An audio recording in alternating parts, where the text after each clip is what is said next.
ভারতবর্ষের দ্বিতীয় বৃহত্তম তথা রাজ্যের বৃহত্তম রামনবমীর শোভাযাত্রাকে কেন্দ্র করে হাজার হাজার লোকের সমাবেশে জমজমাট ইসলামপুর। বিহার বাংলা দুই রাজ্যের বিভিন্ন জায়গা থেকে পতাকা হাতে অজস্র মানুষ পরিবারের সকলকে নিয়ে এই শোভাযাত্রায় সামিল হন। গুণিতকের অঙ্কে বের হয় বিভিন্ন ক্লাব, সংগঠন, মন্দির কমিটি ও সংস্থার ট্যাবলো। সকাল থেকে বিকেল পর্যন্ত একটানা 6 ঘন্টারও বেশি সময় ধরে শোভাযাত্রাকে কেন্দ্র করে উদ্দীপনা এলাকায়। নারী পুরুষ নির্বিশেষে নৃত্যের তালে তালে অংশ নেয় শোভাযাত্রায়।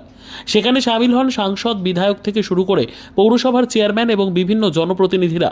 হিন্দুদের পাশাপাশি মুসলিম সম্প্রদায়ের মানুষদেরও অংশ নিতে দেখা যায় স্বতঃস্ফূর্তভাবেই। আর সেখানেই ফুটে ওঠে সম্প্রীতির অনন্য চিত্র। ক্ষুদে থেকে বড়রা রাম, সীতা, হনুমান সেজে বর্ণাঢ্য শোভাযাত্রায় অংশগ্রহণ করে।